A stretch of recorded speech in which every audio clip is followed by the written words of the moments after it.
अफाक भाई, आपकी आवाज़ नहीं आ रही है। ओ सॉरी। मैं म्यूट करके बोल रहा था इतनी देर से। अच्छा खैर, मैं दोबारा बता देता हूँ।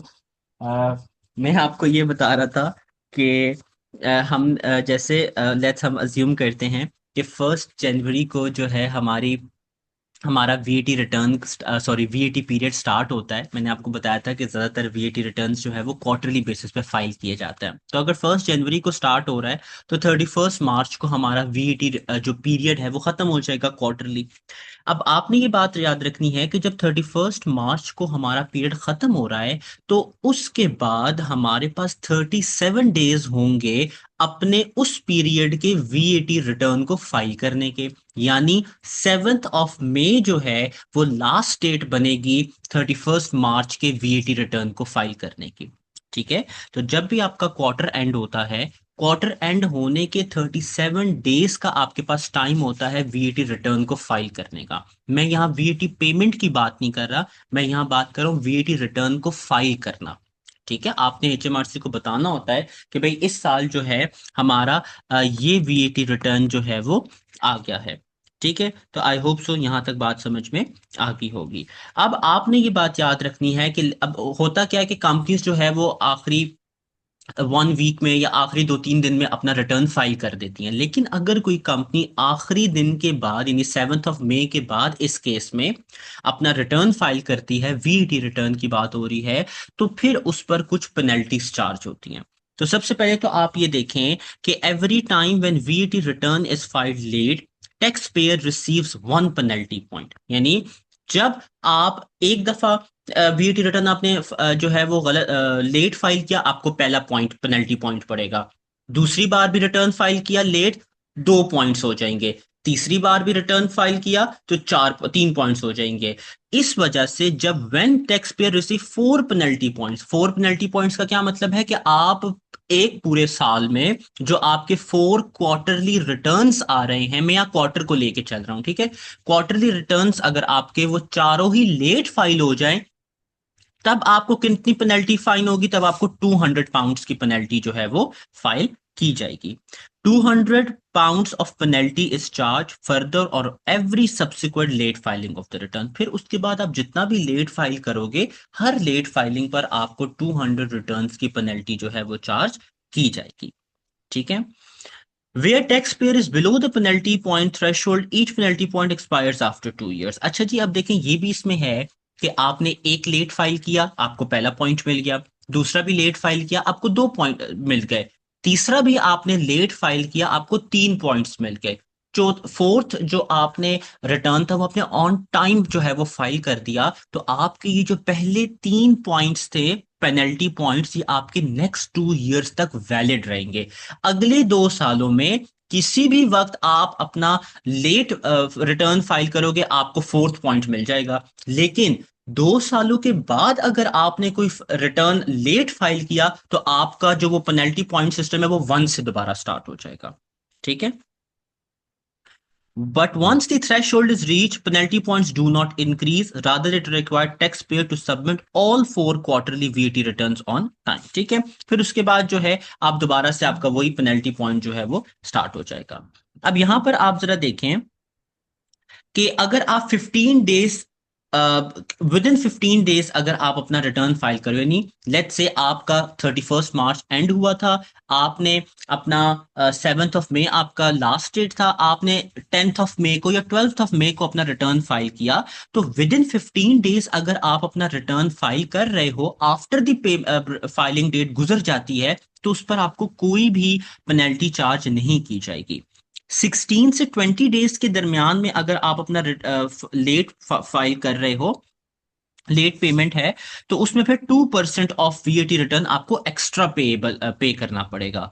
और अगर मोर देन 30 डेज हो जाता है तो 4% +4% डेली पेनल्टी, यानी 4% टोटल भी लगेगा और 4% ऑन डेली बेसिस आपको पेनल्टी भी चार्ज हो रही होगी। ये टेबल भी आपका आपके जो टैक्स कंप्यूटेशन जो टेबल है उसमें आपको गिवन होता है। ठीक है। तो इसको इतना याद रखने की जरूरत नहीं है, ऑल्दो इस आसान है, कभी कभी इस पे क्वेश्चन जो है वो आ जाता होता है।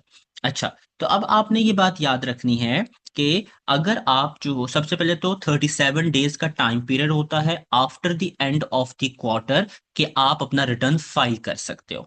ठीक हो गया। आप अपना वीएटी जो है वो पे कर दो। उसके बाद अगर आप अपना 37 डेज के बाद वीएटी पे नहीं करते हो और रिटर्न आपने फाइल कर दिया है, तो फिर आपको विद इन 15 डेज कोई पेमेंट नहीं होगी, मतलब कोई पेनल्टी चार्ज नहीं होगी।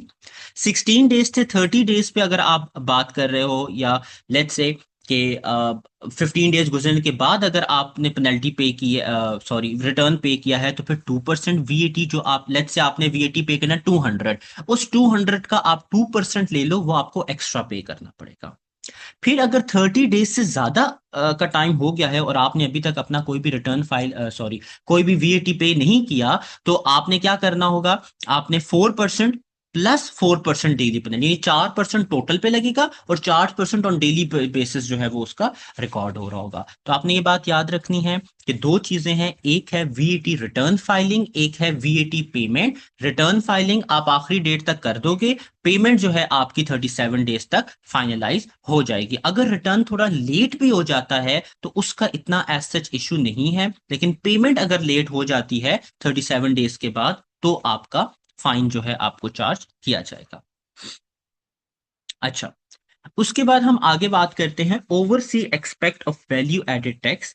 अब ये एक इंपॉर्टेंट है, इस पे थ्योरेटिकल एमसीक्यूज इस सेक्शन पर थोड़े ज्यादा। जी जी जी।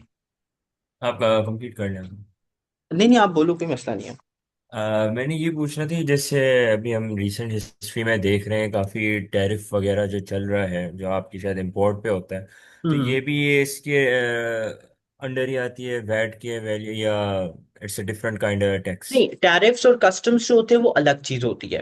वो आपके वो लीगल पर्सपेक्टिव को शो कर रहे होते हैं। वैल्यू एडेड टैक्स जो वैट होता है ये आपका टैक्स पर्पस को शो करता है। टैरिफ्स हो गए या कस्टम्स हो गए ना, ये तो गवर्नमेंट डायरेक्ट सेट करती है। लेकिन जो वीएटी है ये एचएमआरसी जो है वो सेट करती है। इसके वही रूल्स होते हैं इंपोर्ट एक्सपोर्ट्स पर जो आप डोमेस्टिक प्रोडक्ट्स पर यूज करते हो। कस्टम्स और टैरिफ्स आपके डोमेस्टिक पे इतने नहीं लगते जितना ओवरसीज पे लग रहे होता है। यहाँ पे जो है सऊदीया में इवन एजुकेशन पे भी वैट है। नहीं, वैट तो आपका होगा ना, वैट तो टैरिफ और कस्टम्स में नहीं आता। वैट तो अलग होता है।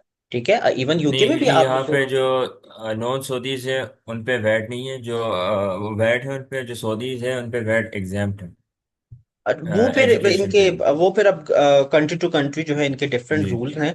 ऑल्दो हम्म। यूके में ये है कि एजुकेशन पर वैट है, डज नॉट मैटर कि आप ब्रिटिश हो या नॉन ब्रिटिश हो। तो वो अब कंट्री टू कंट्री फिर वेरी कर जाता है ना कि उनके रूल्स और उनके लॉज वगैरह किस तरीके के हैं। अब दुबई की अगर बात करें, यूएई में वहां पर कोई भी आपका टैक्स नहीं है। ठीक है, वहां पर इनकम जी। टैक्स नहीं है, लेकिन यूके में इनकम हम्म। टैक्स है। राइट, तो फिर कंट्री टू कंट्री पर हर टैक्स जो है वो वेरी कर रहा होता है। अच्छा, अब देखें ओवरसीज की जब हम बात करते हैं, तो अब सबसे पहला है export and sales to overseas country. अगर आप यूके में रह रहे हो, ठीक है, आप यूके में मौजूद हो और आप एक्सपोर्ट कर रहे हो ओवरसीज कंट्री में। अब देखो, आपको पता है कि जो एक्सपोर्ट होता है वो एक सोर्स है फॉरेन रिजर्व्स को इंक्रीज करने की, या वो एक सोर्स है फॉरेन इनकम को अपने कंट्री में लेकर आने की। तो इसको जो यूके गवर्नमेंट है, जो एचएमआरसी है, वो इसको बैक करती है और इसको सपोर्ट करती है। इस वजह से when a UK VAT registered business export goods, then the supply is zero rated. अब जीरो रेटेड का क्या मतलब होगा कि वो जो सेल कर रहे हैं उस पर कोई भी वीएटी नहीं होगा, लेकिन वो उस चीज को, जो चीज उन्होंने सेल की है उसको खरीदने के लिए जो उन्होंने परचेज वीएटी दिया होगा वो एचएमआरसी से रिकवर हो जाएगा। तो ऑटोमेटिकली ये क्या चीज शो कर रहा है, ये शो कर रहा है कि गवर्नमेंट सपोर्ट कर रही है कि आप नंबर वन जो परचेज कर रहे हो उस पर हम आपको रिटर्न वीएटी वापस कर देंगे, और आप जो चीज सेल कर रहे हो उस पर आपको कोई भी वीएटी पे करने की जरूरत नहीं होगी। तो लोग इससे मोटिवेट होते हैं और फिर लोग ज्यादा से ज्यादा एक्सपोर्ट की तरफ जाते हैं। तो this automatically generates a greater foreign reserves for the country. तो देखो suppliers of service outside the European union. अच्छा, इसमें फिर दो बातें, क्योंकि आपको पता है कि यूके 2021 से पहले यूरोपियन यूनियन का पार्ट था, 2021 में वो निकल गया। अब वो दोबारा सोच रहा है कि हम पार्ट बन जाए यूरोपियन यूनियन का। बट ऑल दो क्या होगा अगर वो यूरोपियन यूनियन में एक्सपोर्ट सेल्स करता है, क्या होगा अगर वो बाहर करता है। तो ऑल दो ये फाइनेंशियल ईयर 2022 तक तो ये चीज इन्वॉल्व थी, क्योंकि उस वक्त रिसेंटली यूके निकला था। लेकिन अब क्योंकि टाइम हो गया है, तो ये चीज अब हम वीएटी में डिस्कस नहीं करते। तो आपने बस सिंपल याद रखना है कि अगर एक्सपोर्ट हो रही है, does not matter EU country है या नॉन ईयू कंट्री है, बस उस पर आप वो जीरो रेटेड ट्रीट होगी। जीरो रेटेड का क्या मतलब है, सेल्स वीएटी उस पर लगेगा नहीं, परचेज वीएटी उस पर रिकवर हो जाएगा। तो ऑटोमेटिकली जो बिजनेसेस हैं, जो यूके रजिस्टर्ड बिजनेसेस हैं, वो मोटिवेट होंगे एक्सपोर्ट करने के लिए। अनलाइक पाकिस्तान, यहाँ पर माशाल्लाह से इंपोर्ट्स पे जो है वो टैक्सेस नहीं होते और एक्सपोर्ट पे अच्छे खासे टैक्सेस जो है वो कर देते हैं। तो यहाँ पर उल्टा हिसाब चल रहा होता है। अच्छा, परचेज फ्रॉम ओवरसीज कंट्री। अब देखो परचेज का क्या सिनेरियो होगा। When a UK VAT registered business acquire goods from overseas supplier, then the VAT does not have to be paid at the time of importation. अच्छा, अब इसमें दो rules है। अब आई एम नॉट श्योर कि आपका course change, अच्छा ठीक है। इसमें जो है ना दो सिनेरियोज हैं आई गेस। इस बार इन्होंने अब क्योंकि कोर्स ऑब्वियसली हर साल चेंज होता है, तो इस साल इन्होंने ये चीज निकाल दी है। पहले ये होता था आपके कोर्स में दो कॉन्सेप्ट्स होते थे। एक कॉन्सेप्ट होता था जिसको हम कहते हैं, अब उसका नाम जो है मेरे माइंड से निकल गया। खैर मैं कॉन्सेप्ट बता देता हूँ। दो कॉन्सेप्ट होते थे। एक कॉन्सेप्ट ये होता था कि अगर आप यूके में कोई चीज इंपोर्ट कर रहे हो ना, तो आपके पास ऑप्शंस होते थे। पहला ऑप्शन ये था कि जैसे ही वो कस्टम्स के पास आएगी, यानी एयरपोर्ट पे वो पहुंचेगी, उसी वक्त आप उस पर वीएटी पे कर दो, और उस पेमेंट ऑफ वीएटी के अगेंस्ट आपको एक सर्टिफिकेट मिल जाता था। वो सर्टिफिकेट आप अपने वीएटी रिटर्न के साथ जब भी फाइल करो, वीएटी रिटर्न वो आप सबमिट करवा देते थे, तो एचएमआरसी आपको वो रिटर्न, वो जो परचेज वीएटी आपने दिया होता था एयरपोर्ट पे, वो वापस कर देता था। एक तो ये तरीका था। दूसरा तरीका ये होता था कि जब एक चीज एयरपोर्ट पर आ गई, आप उस वक्त उसका वीएटी मत पे करो, मतलब परचेज वीएटी ऑब्वियसली उस पर बनेगा।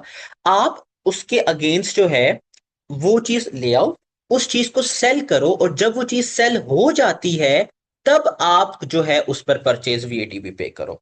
ठीक है, तो ये दो कॉन्सेप्ट है। तो अभी मेरे ख्याल से इन्होंने सिर्फ एक ही इंक्लूड किया हुआ है कि आपको eight the time of importation पे करने की जरूरत नहीं होगी। The import VAT is declared on the VAT return as output VAT। और अच्छा, इसमें फिर उन्होंने यही बताया हुआ है कि आप क्या करो, जब आप चीज इंपोर्ट कर रहे हो उस वक्त आपको लेकर मतलब फौरन पे करने की जरूरत नहीं है। आप वो चीज यूके में ले आओ, वो चीज सेल करो। जब उस पर सेल्स वीएटी चार्ज होगा, यानी वो चीज बिक गई, तब आप जो है उस पर अपना परचेज वीएटी भी चार्ज करके अपने रिटर्न में उसको शो करो, और एचएमआरसी से वो आप अपना ले लो। अब इसका फायदा क्या होगा? इसका फायदा ये होगा कि देखो, एक जब आप चीज इंपोर्ट करते हो तो वो अच्छी खासी एक्सपेंसिव होती है, क्योंकि फॉरेन करेंसी की यहाँ पर बात हो जाएगी। फिर ऊपर उस फॉरेन करेंसी पर आपको वीएटी भी पे करना पड़ रहा है, तो ऑटोमेटिकली वो एक चीज डबल एक्सपेंसिव हो जाएगी, राइट? तो फिर ये कैश फ्लो इश्यूज क्रिएट कर रहा था बिजनेस के लिए, जिसकी वजह से उन्होंने ये एक तरीका जो है वो चूज किया है। ये ऑप्शनल वे है, दूसरा भी तरीका है। तो फिर जो कंपनीज होती हैं, जो छोटी कंपनीज हैं या जिनके पास कैश फ्लो प्रॉब्लम्स होते हैं, वो फिर ये वाला तरीका चूज कर लेती है कि वो फौरन उस वक्त कस्टम्स को जो है वो पे नहीं करती वीएटी, वो तब पे करती है जब वो चीज उनके पास बिक जाती है। ठीक है। अच्छा, इससे ज्यादा आई गेस ओवरसीज का कोई कॉन्सेप्ट आपकी केस में नहीं है। ऑल्दो जब आई स्टिल रिमेम्बर, जब मैंने पढ़ा था, तो उस वक्त अच्छा खासा जो है ओवरसीज के बारे में ये चीज आती थी, बिकॉज पाकिस्तान कह रहा हूँ, यूके जो है वो रिसेंटली ईयू से निकला था, तो उस वक्त ये चीज काफी हाईलाइट हुई हुई थी। अच्छा, अब हम आगे बात कर लेते हैं वीएटी इनवॉइस के बारे में। ये आई गेस सारी थ्योरी ही है। इसको आप जरा एक क्विक रीडिंग दे दें। अब मैं आपको 5-10 मिनट देता हूँ, जल्दी से इसको रीड आउट कर दें। अगर तो इसमें कोई इश्यू है तो पूछ लें, अदरवाइज इसमें कुछ खास जो है वो समझाने वाली चीज तो है नहीं। Although theoretical point of view से this is an important section. Theory में वो जरूर पूछ सकता है कि कौन सी चीज वीएटी इनवॉइस में आनी चाहिए, कौन सी नहीं आनी चाहिए। आप इसको एक रीडिंग दे दें, फिर हम आगे चलते हैं।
जी, आपने रिवाइज कर लिया? 2 मिनट में सफाक भाई, ये लेस वेरिंग अच्छा, वॉइस वाले ठीक है पॉइंट। ठीक है, कोई मसला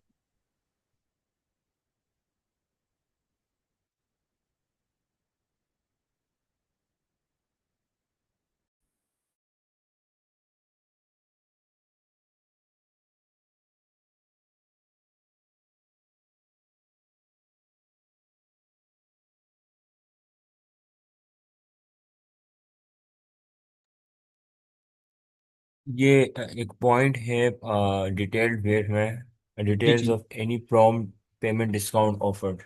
ये मतलब इसका ये है कि अगर हमने कोई डिस्काउंट जो है वो नेट अमाउंट से पहले दिया हुआ है ग्रोस अमाउंट पे। जी जी, प्रॉम्प्ट पेमेंट डिस्काउंट कौन से होते हैं? आपके सेटलमेंट डिस्काउंट्स की बात हो रही है। सेकंड, जी जी, सेकंड।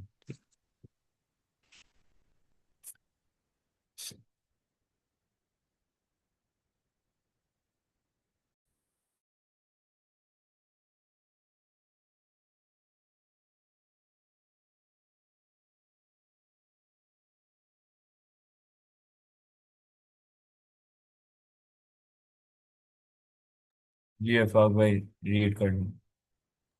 ठीक है, तो बस आपने ये क्या करना होगा, क्योंकि देखिए अगर वीएटी का क्वेश्चन आता है 10 मार्क्स का, एमटीक्यू कभी कभी आ जाता होता है।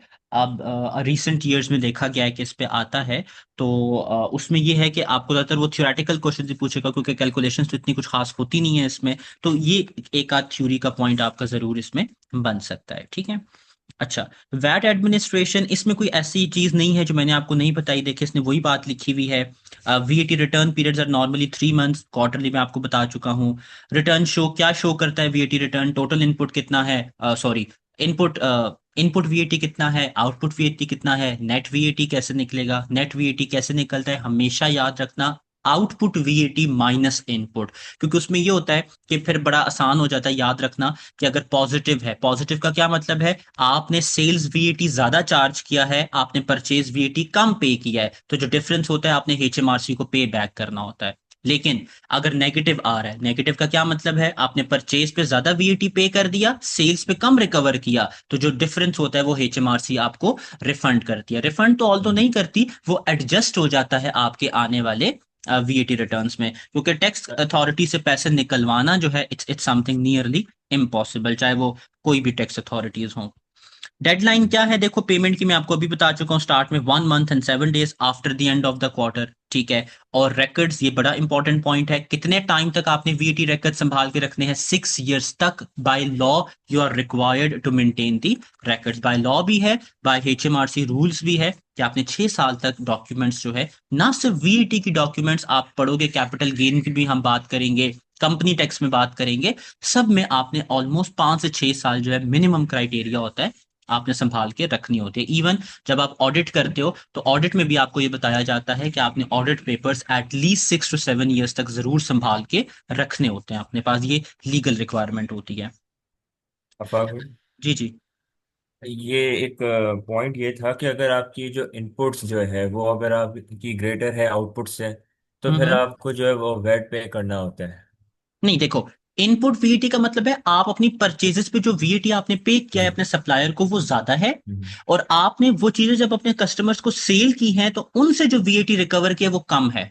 सेल्स वीएटी यानी आउटपुट वीएटी जब कम होगा, परचेज वीएटी यानी इनपुट वीएटी जब ज्यादा होगा, तो इसका मतलब है आपने वीएटी ज्यादा पे कर दिया और रिकवर कम किया, तो जो डिफरेंस होता है वो नेगेटिव आ जाता है, यानी नेट वीएटी आपका नेगेटिव में हो जाता है। नेगेटिव जब होता है तो एचएमआरसी आपको वो जो है टैक्स एडजस्टमेंट दे देता है। वो कहता है अच्छा लेट्स से आपका नेगेटिव आया नेट वीटी 500 पाउंड से, ठीक है। तो वो बोलेगा बिकॉज इट इज नेगेटिव, आपका जो अगला वीटी रिटर्न होगा उसमें 500 कम दे दो। यानी लेट्स से अगला वीटी रिटर्न में आपने 1000 एचएमआरसी को पे करना है, तो एचएमआरसी बोलेगा नहीं आप हमें 1000 नहीं पे करो, आप हमें 500 पे कर दो, तो ये वो 500 वहां एडजस्ट हो जाएगा।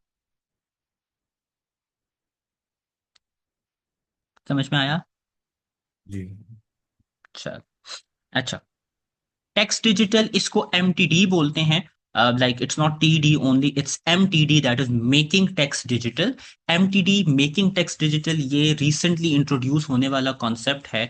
एंड ट्रस्ट मी, ये इतना कॉमन कॉन्सेप्ट है जो अगर आप किसी से भी पूछोगे, ज्यादातर लोगों को नहीं पता होगा जो अगर टैक्स से अप टू डेट नहीं रह रहे। एमटीडी आज से 2 साल पहले, 3 साल पहले इंट्रोड्यूस हुआ था। एमटीडी क्या होता है? Making tax digital. आज से 2 साल 3 साल पहले जो है, you were required to fill out the papers. आपको पूरे पूरे पेपर फिल करने पड़ते थे और वो जाके एचएमआरसी को सबमिट करवाने पड़ते थे।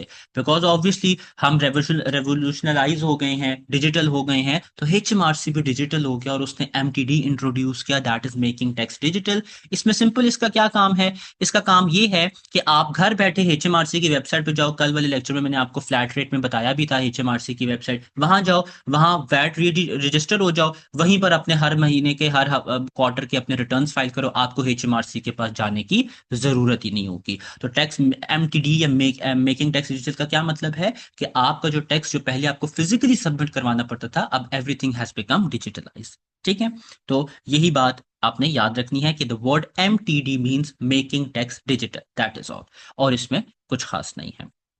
अच्छा, वीएटी ग्रुप्स की हम बात करते हैं। आई गेस अगर ये छोटा सा है तो मैं अभी ही आपको बता देता हूँ। चलो अब थोड़ा सा हम इस पे डिस्कशन करते हैं। ऑल दो ये कंपनीज में जब हम पढ़ेंगे ना, तो कंपनीज में इसकी कैलकुलेशन कंपनीज में है, लेकिन मैं यहाँ थोड़ा सा बता देता हूँ ताकि हम प्रॉपरली ये पूरा चैप्टर कंप्लीट कर ले। वैट ग्रुप क्या होता है, इसको समझने से पहले आपने फाइनेंशियल अकाउंटिंग पढ़ी हुई है, आपको कंसोलिडेशन का कॉन्सेप्ट आता है, आपको पेरेंट, सब्सिडरी और एसोसिएट कंपनीज का कॉन्सेप्ट पता है। तो इसी तरीके से क्या होता है कि जब कंपनीज आपस में इस तरीके से ज्वाइन हो जाती हैं कि वो ग्रुप बनाए, आइदर पेरेंट सब्सिडरी का ग्रुप है, either parent sorry either associate का ग्रुप है, किसी भी तरीके का ग्रुप है, यानी समहाउ अगर कंपनीज आपस में इंटरलिंक्ड है, तो एचएमआरसी ये कहता है कि वो फिर कंपनीज आपस में वीएटी भी इंटरलिंक करके बना सकती हैं। फॉर इंस्टेंस, मेरे पास एक कंपनी ग्रुप है जिसमें 4 कंपनीज हैं, ठीक है। वो चारों कंपनीज आपस में इंटरलिंक्ड हैं, मैं आपको मेजर बात बताऊंगा इसमें। तो एचएमआरसी ये कहता है कि क्योंकि आपकी वो चारों कंपनीज आपस में इंटरलिंक्ड हैं, तो क्वाइट पॉसिबल है या हम आपको इजाजत देते हैं कि वो चारों कंपनीज अपना अलग अलग वीएटी रिटर्न फाइल ना करे, एक कंपनी वो चूज कर ले मिलकर इलेक्शन करके, और वो एक कंपनी चारों के बिहाफ पे वीएटी रिटर्न फाइल कर दे। This is VAT group. फिर एचएमआरसी ये भी कहता है कि आप चारों कंपनीज अलग अलग वीएटी के लिए रजिस्टर होने की कोई जरूरत नहीं है, क्योंकि कंपनीज इंटरलिंक्ड हैं। आप एज अ ग्रुप रजिस्टर हो जाएं, वो भी बिल्कुल ठीक होगा, वो भी एक्सेप्टेबल है। ठीक है, तो this is VAT group. So देखो, companies that are under common control, common control मैंने आपको बता दिया, पेरेंट, सब्सिडरी, एसोसिएट या समहाउ सिग्निफिकेंट इन्फ्लुएंस वाला कॉन्सेप्ट, जो भी आप कंसिडर कर लो, can elect for a group VAT registration provided that all companies have a place of business in the UK। अब ये एक मेजर बात है, अगर आपके ग्रुप में कोई फॉरेन बिजनेस है, आपके ग्रुप में फॉरेन कंपनी है, वो आपके ग्रुप का हिस्सा नहीं होगी। उसका एक स्ट्रेट फॉरवर्ड रीजन है कि क्योंकि देखो वो कंपनी है ही यूके से बाहर, तो उस पर यूके का वीएटी एप्लीकेबल नहीं होगा। ठीक है, a VAT group is treated as if it is a single company for the purpose of the VAT। ये बात मैं आपको अभी बता चुका हूं। Group registration is optional, mandatory नहीं है, आपकी मर्जी है, सिर्फ एडमिन कॉस्ट रिड्यूस हो जाती है, इससे बर्डन रिड्यूस हो जाता है इस पे कंपनीज का। Not all members of the group have to join in the group VAT group. अच्छा, ये भी हो सकता है कि अगर ग्रुप में 5 कंपनीज हैं, तो 3 कंपनीज ग्रुप रजिस्ट्रेशन करवा रही हैं, बाकी 2 कंपनी सेपरेट वीएटी फाइल करवा रही हैं। It is also possible. ठीक है, तो this is something non mandatory, ये कंपनीज अपने कन्वीनियंसनेस के लिए जो है इस चीज को यूज करती हैं। दी इफेक्ट क्या होता है, देखो, goods and services supplied by one group company to another within the group registration are disregarded for the purpose of VAT. इसका क्या मतलब है? इसका मतलब बड़ी फेमस एग्जांपल है कि बेटा बाप को पैसे दे रहा है या बाप बेटे को पैसे दे रहा है, जहां वो एक ही घर में रहे हैं। तो यहां पर भी वो यही कह रहा है कि अगर कंपनी ए जो है वो कंपनी बी को चीजें दे रही है, या कंपनी बी कंपनी सी को चीजें दे रही हैं, तो इसका मतलब है वो विद इन द ग्रुप ही चीजें रह रही हैं। तो जब आप ग्रुप रजिस्टर हो जाते हो, तो फिर आपको उस चीजों को माइनस कर देना होता है, यानी उस चीजों पर वीएटी लगता ही नहीं है, क्योंकि परचेज वीएटी सेल्स वीएटी के बराबर हो जाता है, वो एक दूसरे का इफेक्ट कैंसिल आउट कर देते होते हैं। ठीक है, लेकिन देखो, अगर आप सेपरेटली वीएटी फाइल करोगे, तो फिर आपको आपकी कंपनीज को उस चीज को बताना होगा। अगेन नेट इफेक्ट जीरो ही होगा उसका ऑब्वियसली, लेकिन वो फिर सेपरेटली बताना पड़ता है। ग्रुप में करवा दो तो ग्रुप में उसको बताने की जरूरत ही नहीं होगी। राइट। तो ये इंट्रा ग्रुप सप्लाईज, ये बड़ा इंपॉर्टेंट पॉइंट है, इंट्रा ग्रुप सप्लाईज पर आपका वीएटी शो करने की भी आपको जरूरत नहीं होती। ठीक है। वीएटी ग्रुप अपॉइंट्स रिप्रेजेंटेटिव, ये मैं आपको ऑलरेडी बता चुका हूं कि एक बंदा वो सॉरी एक कंपनी हायर कर लेते हैं, वो कंपनी उन तमाम का रिटर्न वगैरह फाइल कर देती होती है। अ, अच्छा, एडवांटेजेस डिसएडवांटेजेस आप पढ़ लीजिएगा, वही चीजें हैं जो मैंने आपको अभी ऑलरेडी बता दी। अच्छा, बस ये एक आखिरी चीज है, that is VAT on sale of business. I hope so in the very first lecture मैंने एक पॉइंट बताया था जिसमें मैंने ये बताया था कि जब आप एक बिजनेस सेल करते हो तो बिजनेस के सेल होने पर आपका वीएटी चार्ज होता है अगर वो बिजनेस गोइंग कंसर्न ट्रांसफर हो रहा है। आप सबको पता है गोइंग कंसर्न क्या होता है। गोइंग कंसर्न एक बड़ा ही इंपॉर्टेंट कॉन्सेप्ट है। वो ये कहता है कि हम लेट्स से 31 दिसंबर पर खड़े हुए हैं, हम ये अज्यूम करते हैं, हम ये समझते हैं कि कंपनी आज से अगले 12 महीनों तक मिनिमम, ठीक है, एटलीस्ट 12 मंथ्स तक वो अपनी ट्रेडिंग कंटिन्यू करेगी। यानी सिंपल कि the business will continue trading for foreseeable future, जहां पर फोर्सिएबल फ्यूचर आपका 12 मंथ्स का होता है। अभी रिसेंटली मैंने एक कंपनी में अप्लाई किया है, तो उसमें उन्होंने मुझे टेस्ट दिया, तो उसमें उन्होंने मुझसे ये टेक्निकल क्वेश्चन पूछा था कि व्हाट इज गोइंग कंसर्न। तो उसमें भी मैंने यही डेफिनेशन लिखी थी। तो इट्स वेरी इंपॉर्टेंट कॉन्सेप्ट, और याद रखिएगा अगर आपको ये पता चल जाए, ऑडिट में पढ़ते हैं ये बात वैसे, कि कंपनी गोइंग कंसर्न नहीं है, ठीक है, there are some certain factors about it कि किस तरह पता चलेगा। अगर आपको पता चल जाए कि कंपनी गोइंग कंसर्न नहीं है, तो फिर आप अपनी फाइनेंशियल स्टेटमेंट्स किस बेसिस पे बनाओगे, अली बता सकते हो? एक्रूअल बेसिस पे। कौन से? एक्रूअल। नहीं, अक्रूवल पे तो वैसे बनती है ना, जब आपकी आपकी कंपनी गोइंग कंसर्न नहीं होती। बड़ा इंपॉर्टेंट पॉइंट है। तो आप अपनी जो फाइनेंशियल स्टेटमेंट्स है वो ब्रेकअप बेसिस पे बनाते हो। ब्रेकअप बेसिस का मतलब सिंपल सादा लफ्जों में ये है, आप अपने नॉन करंट एसेट्स को करंट कन्वर्ट कर देते हो, नॉन करंट लायबिलिटीज को करंट कर देते हो। बिकॉज क्योंकि कंपनी 12 महीनों से ज्यादा ट्रेड ही नहीं कर पाएगी, तो आपका सब कुछ नॉन करंट किस में कन्वर्ट हो जाता है? करंट में कन्वर्ट हो जाता है। ठीक है, बड़ा ही इंपॉर्टेंट पॉइंट है, इसको याद रखिएगा। और ये मैं इसलिए क्योंकि इंपॉर्टेंट पॉइंट्स लेकर रहा हूँ, क्योंकि अभी जो कल कल नहीं परसों मैंने जो टेस्ट दिया था, उसमें उनसे मुझसे पूछा हुआ था, यही एग्जैक्ट यही वर्डिंग थी उसकी कि explain what is going concern and how it works. तो इस वजह से ये चीजें आपने याद रखनी है। ये ऑल दो फाइनेंशियल रिपोर्टिंग का हिस्सा है और ऑडिट का हिस्सा है, लेकिन मुझे लगा कि यहाँ पर बता देना चाहिए। तो याद रखिएगा, गोइंग कंसर्न 12 महीनों की अजम्पशन होती है, अगर वो नहीं है तो आपने ब्रेकअप बेसिस पे बनाना होता है अपना financial statement. That simply means कि करंट नॉन करंट चीजें सारी करंट में कन्वर्ट हो जाती हैं। ठीक है, आपकी जो वो होते हैं, क्या कहते हैं, फाइनेंशियल पोजीशन होती है, वो सारी की सारी करंट में कन्वर्ट हो जाती है। अच्छा, अब अच्छा अब वापस अपने काम पे आते हैं। देखिए, अगर आप बिजनेस को सेल कर रहे हैं तो फिर ये समझा जाएगा कि आप बिजनेस जो है वो गोइंग कंसर्न पे ट्रांसफर कर रहे हैं। देखो, अब वो ये कहता है कि कहां पर गया, हाँ, compulsory de registration applies where a business is sold और otherwise transferred as a going concern to new owners. कहते हैं हाँ, कंपल्सरी डी रजिस्ट्रेशन में मैंने आपको ये बात बताई थी कि अगर आप बिजनेस जो है वो गोइंग कंसर्न पर बेच रहे हो, अगले न्यू ओनर्स को बेच रहे हो, तो फिर आपकी कंपल्सरी डी रजिस्ट्रेशन जरूरी हो जाती है। ठीक है, अब उसमें ये देखा जाएगा, सेल ऑफ द बिजनेस की अगर हम बात करें तो नॉर्मल टैक्सेबल सप्लाईज, यानी वो सप्लाईज जिस पर नॉर्मल टैक्स लग रहा है, charge output VAT on assets transfer. For example, मैं ये कहता हूं मेरे बिजनेस में 5 तरह के एसेट्स पड़े हुए हैं, ठीक है, और वो asset normal course of the business में, गौर से सुनिएगा, वो asset normal course of the business पे वीएटी टैक्सेबल हैं, यानी उन पर वीएटी टैक्स होगा। अब क्योंकि वो एसेट्स मैंने बेच दिए हैं, मेरा बिजनेस क्या है, गोइंग कंसर्न है, और वो मैंने सॉरी मैंने वो एसेट्स जो है वो बेच दिए हैं, तो मैंने जब वो एसेट्स बेचे, मेरे लिए उन एसेट्स का बेचना सेल कंसिडर होगा। तो उस सेल पर मैं नॉर्मल आउटपुट वीएटी चार्ज करूंगा।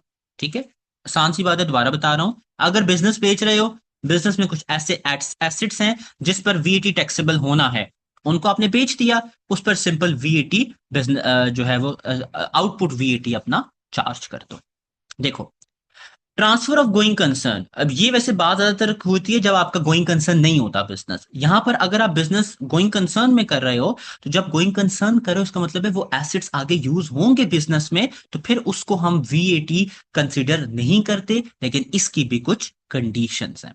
ठीक है, बिजनेस अगर गोइंग कंसर्न नहीं है और सेल हो रहा है, वीएटी उस पर लगेगा, उसके एसेट्स पर, सॉरी नॉट बिजनेस पर। ठीक है, और अगर वो गोइंग कंसर्न है तो उस पर वीएटी लगाने की जरूरत नहीं है, अगर ये वाली कंडीशंस आपकी मीट हो जाती हैं। ये अगेन इंपॉर्टेंट है from theoretical point of view. Number one, अगर आप एक जीरो रेटेड सप्लाई से डील कर रहे हो या एग्जेम्प्ट सप्लाई से डील कर रहे हो, उस पर तो वीएटी चार्ज ही नहीं होता, राइट? तो फिर आप बिजनेस गोइंग कंसर्न की बेसिस पे बेचो या ना बेचो, तो वो आपका जो है वो उस पर कोई भी टैक्स जो है वो नहीं लगेगा। No output is tax, therefore charge on the asset transferred by the seller and no input is recovered by the purchaser। अच्छा, इसमें वो ये कह रहा है कि अगेन वही आ गया है कि या तो आप अपने सेलर से output tax, sorry output VAT charge ही नहीं कर रहे हो, वही एग्जाम्प्ट और उसकी बात हो रही है दोबारा से, एग्जाम्प्ट और जीरो रेटेड की, कि अगर आउटपुट चार्ज नहीं हो रहा या ऐसे आपके पास सप्लाईज है जिन पर टैक्स नहीं लग रहा, तो फिर वो आपको उस पर टैक्स देने की जरूरत नहीं होती। अच्छा, कंडीशंस क्या है, वही अगेन दोबारा बता रहा है, गोइंग कंसर्न है, there is no significant trading, continuous trading होगी। ऐसा नहीं है कि आपने बिजनेस ट्रांसफर किया और अगला बंदा कहता है मैं 2 साल बाद बिजनेस को रीओपन करूंगा, तो बीच में ब्रेक नहीं आनी चाहिए। ठीक है, कंटिन्यूसली ट्रांसफर होना चाहिए। The new owner is liable. अच्छा, फिर जब अगेन क्योंकि जब आप बिजनेस ट्रांसफर करोगे तो डी रजिस्टर करोगे अपने बिजनेस को, फिर वो नया बिजनेस दोबारा से अपने बिजनेस को, जो नया ओनर होगा वो अपने बिजनेस को रजिस्टर कर रहा होगा। इरिकवरेबल वीएटी में आप ऑलरेडी आपको जो है वो बता चुका था, तो आई गेस ये इसको इतना देखने की जरूरत नहीं है। तो यहाँ तक हमारा जो है थ्योरेटिकल पॉइंट ऑफ व्यू से वीएटी कवर हो गया है। इसके हम जरा बुक ओपन करते हैं और उसमें जो थोड़ी मोटी जो टेस्ट अंडरस्टैंडिंग्स है जरा उनको देख लेते हैं, ताकि आपको थोड़ा बहुत आइडिया हो जाए। मुझे बस 1 मिनट दे दीजिएगा, फिर कंटिन्यू करते हैं। अच्छा, इसकी जरा हम ओपन कर लेते हैं।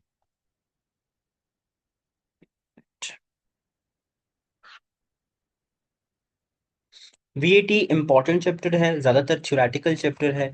ठीक है, इसलिए इसमें आपने कोशिश करनी है कि ये मैक्सिमम रीडिंग करें। ठीक है, क्योंकि पिछले 7 चैप्टर्स में हमने ज़्यादातर प्रैक्टिस जो है वो काम किया है, प्रैक्टिकल काम किया है, तो इसलिए मैंने सोचा कि हम वीएटी जो है वो कवर अप कर लेते हैं। वीएटी कहाँ गया? अच्छा, ये आपका चैप्टर नंबर 23 और 24 बनता है आपकी टेक्स्ट बुक्स में। इसको हम ओपन करते हैं, पेज नंबर।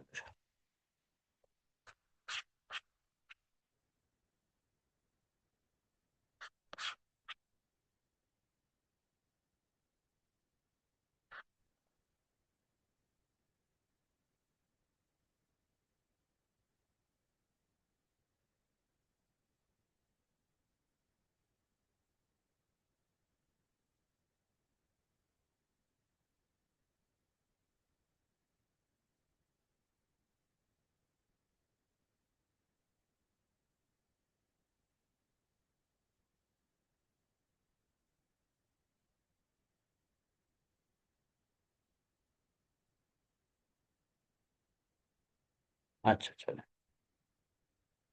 मुझे बताइएगा जब आपको मेरी स्क्रीन नज़र आ जाए। अच्छा, चलिए जी। तो देखें, मैं इसको आपको साथ साथ ये भी बता देता हूँ कि हमने चैप्टर में क्या क्या चीज़ें कवर अप कर दी हैं, ताकि आपको यहाँ से भी आइडिया हो जाए। तो देखिए जी, स्कोप ऑफ वीएटी में taxable person, taxable supplies, business हमने डिस्कस जो है वो कर दिया है। आई विल हाईली रिकमेंड अगर आप इसको एटलीस्ट एक दफ़ा ज़रूर अपनी बुक को रीडिंग दे दें, क्योंकि हो सकता है शायद कुछ ऐसी चीज़ मिस आउट हो जाए जो बुक में हो और हमने ना की हो, तो आप मुझे ज़रूर बताइएगा। सबसे पहले जी वो कहता है which of the following statement is या are correct. VAT is indirect tax, मैं आपको बता चुका था द वेरी फर्स्ट डे कि आपका वीएटी ही इनडायरेक्ट टैक्सेशन होता है। जी। इनडायरेक्ट टैक्सेशन का क्या मतलब है?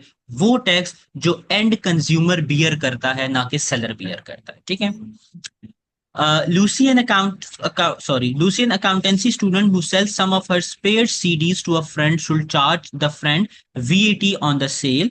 तो देखें जी, आपके पास कुछ सीडीज पड़ी हुई हैं, फ्री सीडीज, ठीक है, अभी तो खैर आती भी नहीं है, पहले आती होती थी। तो वो आपने अपने दोस्त को बेची है, तो उस पर आप वीएटी चार्ज नहीं करोगे। ठीक है। बिजनेसेस में keep all the output VAT they charge to the customer. क्या बिजनेसेस अपना वीएटी जो वो कस्टमर्स को चार्ज करते हैं वो अपने पास रखते हैं? नहीं, ऐसा नहीं है। वो क्या करते हैं, वो कस्टमर से लेकर एज इट इज किसको दे देते हैं? एज इट इज एचएमआरसी को दे देते हैं। आपने देखा होगा कि क्योंकि यूके में रिफॉर्म्स आ रही हैं, उनके लॉज चेंज हो रहे हैं, तो वो अभी हम जो बात कर रहे थे मेकिंग टैक्स डिजिटल, तो उन्होंने अभी मैं रिसेंटली जो उन्होंने व्हाइट पेपर लॉन्च किया था उस पर भी, और उसके बाद जो उनके पार्लियामेंट में जो लॉज आए हैं, तो उसमें यह है कि आई गेस उन्होंने एक लिमिट पास की है।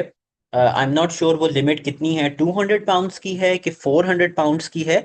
अगर वो आप उससे ज्यादा कैश निकलवाओगे या उससे ज्यादा कैश की ट्रांजैक्शन करोगे, तो आप पर जो है वो लीगल प्रोसीडिंग्स हो सकती है या आपका बैकग्राउंड चेक हो सकता है। तो this is all basically in order to help business कि भाई वो जो लोगों पर एक चेक एंड बैलेंस रखे, क्योंकि जितना चीजें डिजिटल होंगी वो रिकॉर्ड्स उनके मेंटेन हो रहे होंगे, तो जितना चीजों के रिकॉर्ड्स होंगे तो उस पर लोगों पर चेक एंड बैलेंस रख सकता है। अच्छा, टैक्सेबल सप्लाईज में मैंने आपको बता दिया था, दो सप्लाईज होती हैं, एग्जेम्प्ट एंड टैक्सेबल। एग्जेम्प्ट जो बिल्कुल ही फारिग होती हैं वीएटी से, उस पर कुछ भी वीएटी चार्ज नहीं होता। फिर मैंने आपको बताया था टैक्सेबल सप्लाईज के बारे में, तो मैंने आपको कहा था कि इफ यू वांट टू सी, आप चैट जीपीटी पे देखें, इसकी पूरी लिस्ट होगी। नहीं तो आप एचएमआरसी की वेबसाइट पे जाएं, वहां पर पूरी की पूरी आपके पास टैक्सेबल सप्लाईज, खास करके स्टैंडर्ड रेटेड सप्लाईज की पूरी लिस्ट आपके पास वहां पर मौजूद होगी। अच्छा जी, जल्दी से टेस्ट अंडरस्टैंडिंग टू की तरफ आ जाते हैं।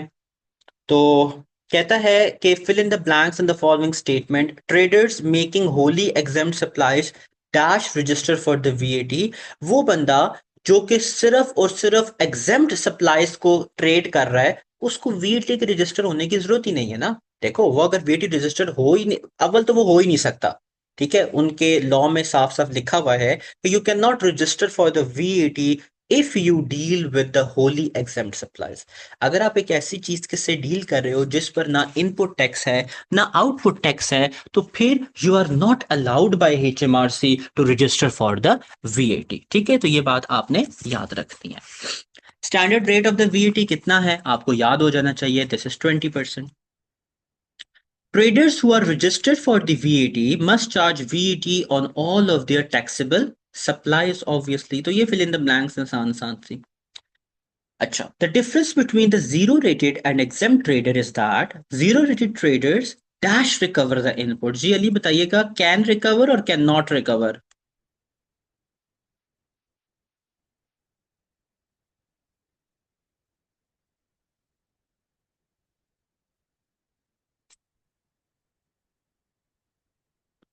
जी अली बताइएगा, can recover और can not?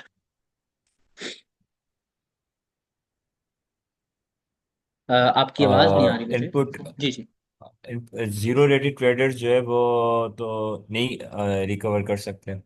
कौन सा वीएटी रिकवर नहीं करेंगे, इनपुट रिकवर नहीं करेंगे या आउटपुट रिकवर नहीं करेंगे?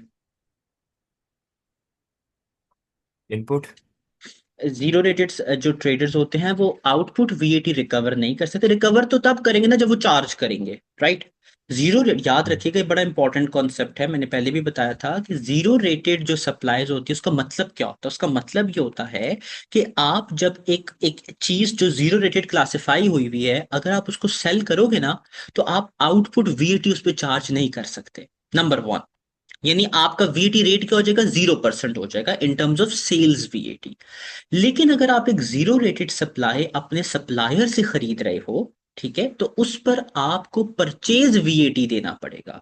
जो परचेज वीएटी आप अपने सप्लायर को पे करोगे वो एचएमआरसी से रिकवर हो जाता है। तो द वर्ड इज कि zero rated traders can recover their input VAT where exempt traders can not recover. Exempt traders का यही मतलब है ना कि उस पर तो वीएटी नहीं लग रहा, जब उस पर वीएटी लगेगा ही नहीं तो फिर उसको रिकवर कहां से करेंगे, राइट। तो ये आपने कोशिश करनी है कि जीरो रेटेड सप्लाईज का जो कॉन्सेप्ट है वो जरूर समझना है। इसमें हो सकता है कि थ्योरी का पॉइंट आए और वो आपको कंफ्यूज करेगा। ठीक है, स्टैंडर्ड भी बहुत आसान है, एग्जाम्प्ट भी बहुत आसान है। जीरो रेटेड अक्सर स्टूडेंट्स कंफ्यूज हो जाते हैं, तो उसमें याद रखिएगा कि इवन जब मैं स्टार्ट में जब मैंने इसको इवन प्रैक्टिस कर रहा था अपने टाइम पे, तो उस वक्त मुझे भी काफी जो है वो इश्यूज होते थे, या मुझे भूल जाता होता था कि जीरो रेटेड कब रिकवर होगा कब नहीं। तो बस सिंपल आपने याद रखना है, रीडिंग से आप इसको याद रख सकते हो कि सेल्स वीएटी पे चार्ज नहीं होता, परचेज वीएटी चार्ज होता है और वो रिकवर हो जाता है। ठीक है। अच्छा, फिर रजिस्ट्रेशंस की भी हमने बात कर दी थी। अच्छा, ये देखेंगे एक ना हिस्टोरिकल टेस्ट जो है वो आ रहा है, जो पहले भी मैंने आपको बता दिया था। बड़ा ही आसान सा टेस्ट है, इस पर आता नहीं होता वैसे क्वेश्चंस। देखो, अब वो स्टार्ट कब कर रहा है? 2023 में मैंने आपको बताया था कि हिस्टोरिकल टेस्ट ये होता है कि जब आपका जो लास्ट 12 मंथ्स का जो बैलेंस है, सॉरी, लास्ट 12 मंथ्स की जो टैक्सेबल सेल्स हैं वो आपकी 90,000 से ज्यादा हो जाएं। तो आपने क्या करना है, आप पूरे 12 महीनों की, यानी ये 2023, आज मेरे पास पेन नहीं है तो मैं लिख नहीं सकता, 2023 जो पूरा है ना आपका, इसको आप अपने पास एड अप कर दो। अगर ये 90,000 से बनता है तो which means on 1 January, sorry, until 30 January 2024, 31 January sorry, आपको वीएटी रजिस्टर होना पड़ेगा और आपको 1 फरवरी से अपनी सेल्स रिकॉर्ड करनी पड़ेंगी। लेकिन अज्यूम ये करते हैं कि आपकी ये 2023 की सारी सेल्स जो हैं वो 90,000 नहीं है। तो अगर वो 90,000 नहीं है तो दिस मीन्स कि आपने क्या करना है, यहां से एक मंथ माइनस करना है, इधर से एक मंथ ऐड करना है। जिस तरह आप मैनेजमेंट अकाउंटिंग में ट्रेंड टाइम सीरीज एनालिसिस में करते थे, पीछे से एक मंथ माइनस करो, आगे से एक मंथ ऐड करो, तो हर वक्त आपके पास 12 महीनों का थ्रेश होल्ड मेंटेन होना चाहिए। ठीक है। आई होप सो यहां तक आपको बात समझ में आ गई होगी। अच्छा जी, जल्दी से टेस्ट अंडरस्टैंडिंग 3 सॉल्व कर लें, फिर हम आगे चलते हैं। बड़ी ही आसान सी टेस्ट अंडरस्टैंडिंग 3 है। आपको मैं टाइम देता हूँ 1-2 मिनट, जल्दी से इसको सॉल्व करें, कैलकुलेटर पे सॉल्व कर लीजिएगा, बड़ा ही आसान है। मुझे इसका आंसर बताइएगा, फिर हम आगे चलते हैं।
जी सॉल्व हो गया लिया आपसे।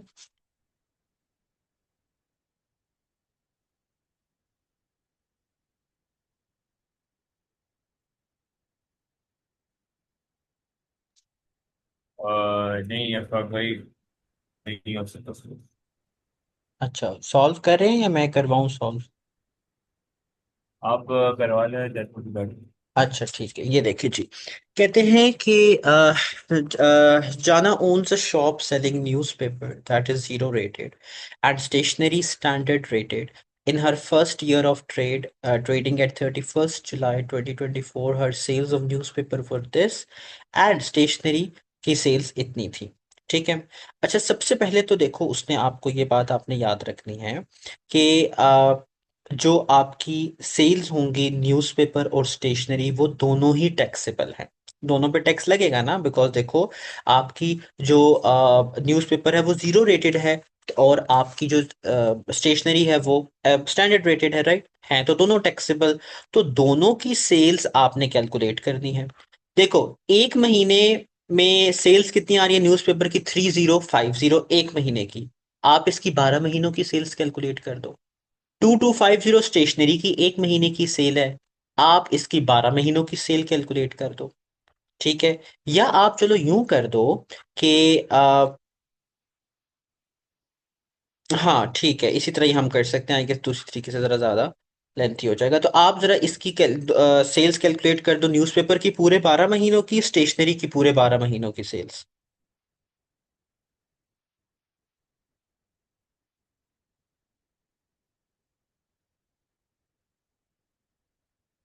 कितनी आ जाएंगी कैलकुलेट करके बताएं।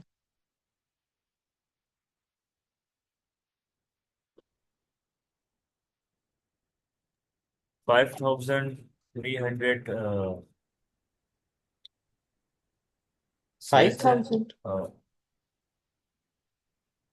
ये न्यूज़पेपर और स्टेशनरी दोनों दोनों की ऐड किए न, अच्छा ठीक है, ऐड किए, चलो सही हो गया। आपने ठीक है ऐड कर दिया, ओके।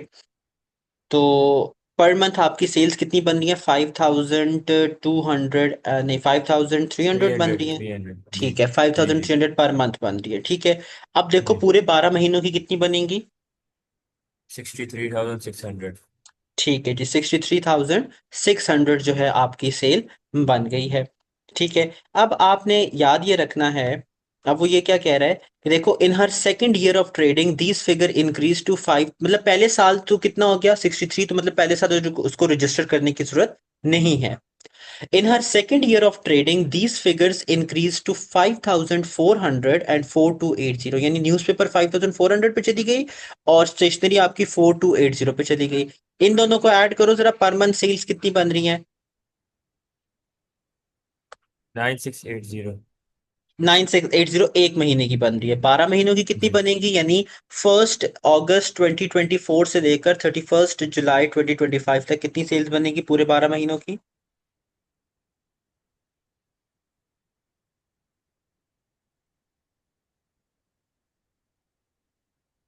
ये तो 116,160 बन रही है। ठीक है। अब देखो हमने ये आइडेंटिफाई करना है कि किस महीने पर हमारा जो थ्रेश होल्ड है वो क्रॉस हो जाएगा। ठीक है।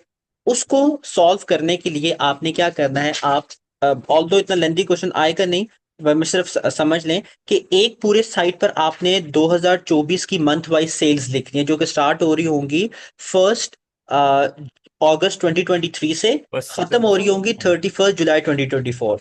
आप सारे मंथ्स का नाम दें और हर मंथ पे इनकी सेल लिखना है। ठीक हो गया। और फिर उसके बाद जिस तरह इन्होंने ये वाला क्वेश्चन किया था, ये इस तरीके से, ठीक है। और फिर यहां पर 2024 की यानी 1 अगस्त 2024 से सेल लिखें और 31 जुलाई 2025 तक चले जाएं। फिर आप क्या करें, आप 12 महीने ये सारे ऐड कर दें 2023 के, तो वो 63,000 आपने बोला बन रही होगी, राइट। तो फिर आपने क्या करना है, आपने एक महीने की सेल 2023 से माइनस करनी है और 2024 से एक महीने की सेल, यानी आप अगस्त 2023 की माइनस करेंगे, अगस्त 2024 की सेल ऐड कर दोगे। फिर सितंबर 2023 की माइनस होगी, सितंबर 2024 की ऐड कर दोगे, यानी आपने 12 महीने का कंटिन्यूस पीरियड स्टार्ट करना है। पीछे से एक सेल माइनस कर दो, आगे से एक सेल आप ऐड करते जाओ। जिस पॉइंट पर आपकी सेल 90,000 को टच कर गई या उसको क्रॉस कर गई, वो वाला मंथ आप याद रख लो। उस मंथ के नेक्स्ट 30 डेज तक आपने जो है वो एच एम आर सी को नोटिफाई करना है, और उससे अगले दिन आपने स्टार्ट कर देना है वीएटी। तो यहाँ पर इसका जो आंसर ऑल दो बनता है वो आपका जनवरी 2024 बनता है। तो आपने जनवरी 2024 के केस में, एक सेकंड प्लीज, अच्छा ठीक है, जनवरी तो इसका 2024। भी जो है ये जनवरी 25 ही बन रहा है पेस्ट्री अंडरस्टैंडिंग का, क्योंकि वहां पे जो सेल आ रही है ना वो लास्ट जो आ रही है 89,880 अब बन रही है मेरी। टेस्ट अंडरस्टैंडिंग 3 का ठहरो मैं देख लेता हूँ। इसका बन रहा है, इसका फेब्रवरी 2025 बन रहा है, यानी फेब्रवरी में आपने मीट कर दोगे सेल्स को, ठीक है। तो जब फेब्रवरी जी। 2025 बन रहा है तो आपने बाय 31 मार्च या 30 मार्च आपने नोटिफाई करना है एचएमआरसी को। 1 अप्रैल से आप स्टार्ट कर दो अपना वीएटी चार्ज करना, ठीक है। चलो, फिर उसके बाद अच्छा आगे चले जाते हैं। अच्छा, इस एक को एक जरा देख लेते हैं, वॉलेंट्री रजिस्ट्रेशन को। कहता है Alfred sales good which would be standard rated if he were registered for the VAT. अच्छा, मतलब अभी वो रजिस्टर्ड नहीं है, ये बात आपने याद रखनी है। All of his sales are to member of the public, मतलब पब्लिक को वो सेल कर रहा है चीजें। His current annual turnover is 40,000। अब ये टर्नओवर कौन सा, ये नेट टर्नओवर है, क्योंकि वो वीएटी के लिए रजिस्टर्ड नहीं है। He incurs input VAT of 5,000 on purchases each year, और वो परचेज वीएटी कितना दे रहा है, 5,000। अब देखो, सवाल पढ़े बगैर मैं आपको एक बात समझाता हूँ। 40,000 आपकी नेट सेल्स है। अगर वो वीएटी के लिए रजिस्टर हो जाता है तो उसकी ग्रॉस सेल्स कितनी होगी, मुझे जरा कैलकुलेट करके बताओ जल्दी से। फिट करेंगे वापस ही हम्म, देखो 40,000 उसकी नेट सेल्स हैं, ठीक है। ठीक है। अगर वो वीएटी के लिए रजिस्टर हो जाता है तो इन सेल्स पर वो वीएटी चार्ज करेगा 20%। आप मुझे जी। ग्रॉस सेल्स बताओ जरा कितनी हो जाएंगी। Including VAT right. Exactly, gross VAT में gross sales means net sales plus VAT.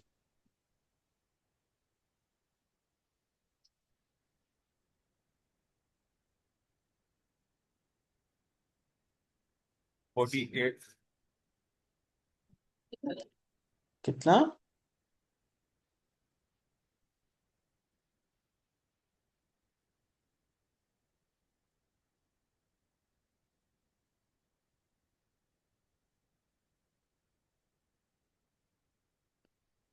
48,000 होगी अमाउंट जो total.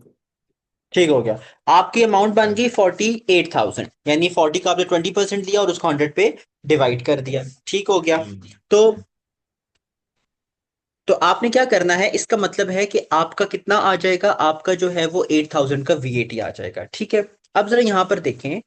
Assuming that due to the competitive nature of his business, Alfred is unable to increase his prices to the public, advise him whether it would be beneficial to register voluntary for the VAT or not। देखो, क्योंकि 40,000 उसका turnover है, 90,000 से कम है, उसको compulsory registration की कोई जरूरत नहीं है, ठीक है। जब उसको कंपल्सरी रजिस्ट्रेशन की जरूरत नहीं है तो इधर इधर सोल्यूशन देखिएगा। If Alfred registered for the VAT, he would be required to charge his customers output VAT. as he is unable to increase his purchase in sorry increase his purchase prices his VAT inclusive turnover। तो समझ लें कि 40,000 पर आपने 8,000 का VAT charge करना है, ठीक है। लेकिन क्योंकि आप कंपैटिटिव इन्वायरमेंट में काम कर रहे हो, आप ये इंक्रीज नहीं कर सकते हो। तो आपने क्या करना है, आपने अपना टर्नओवर, यानी अब आपने अपना ग्रॉस सेल्स क्या रखनी है, 40,000।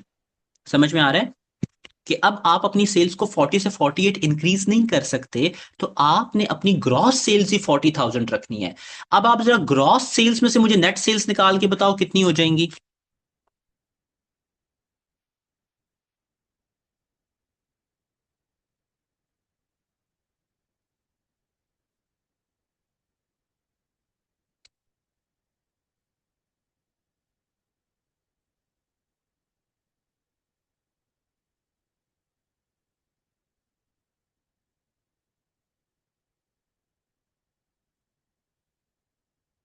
40,000 को मल्टीप्लाई डिवाइड करो 6 से, तो क्या आंसर आएगा।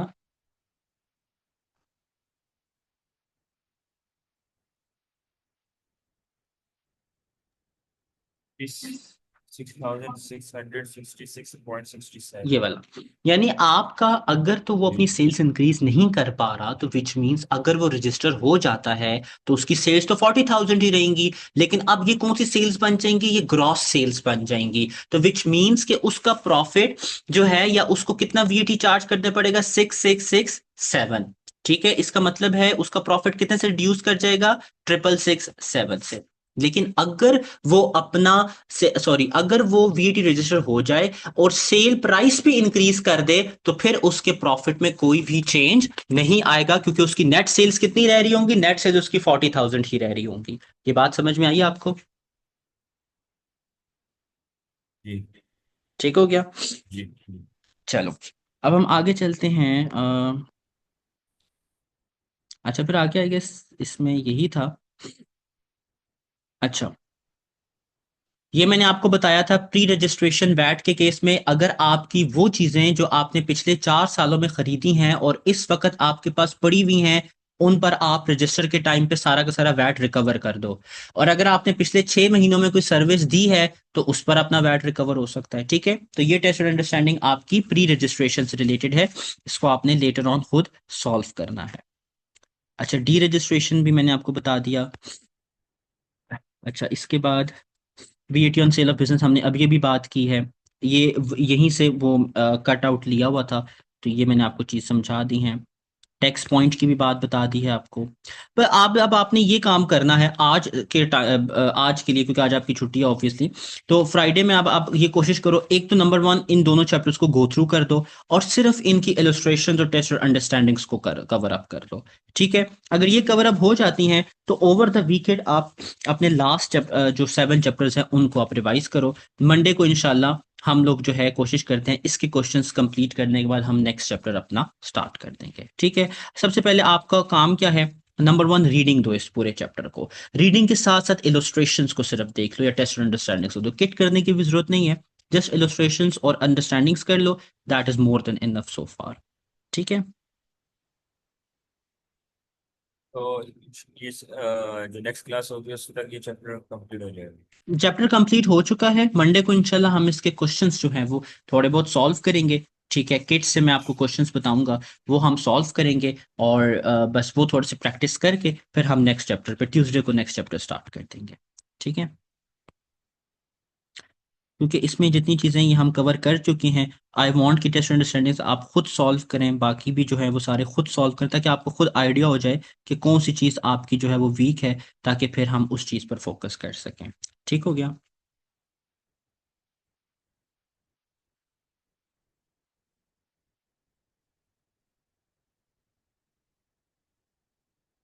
ठीक है, तो अब आपका काम क्या है आज के लिए, कि इस चैप्टर को रिवाइज कर लें और इसकी टेस्ट अंडरस्टैंडिंग्स और इलस्ट्रेशंस कर लें। Over the weekend last chapters को जो है वो आप कंप्लीट कर लें। ठीक, यहाँ तक कोई सवाल है तो पूछ लें।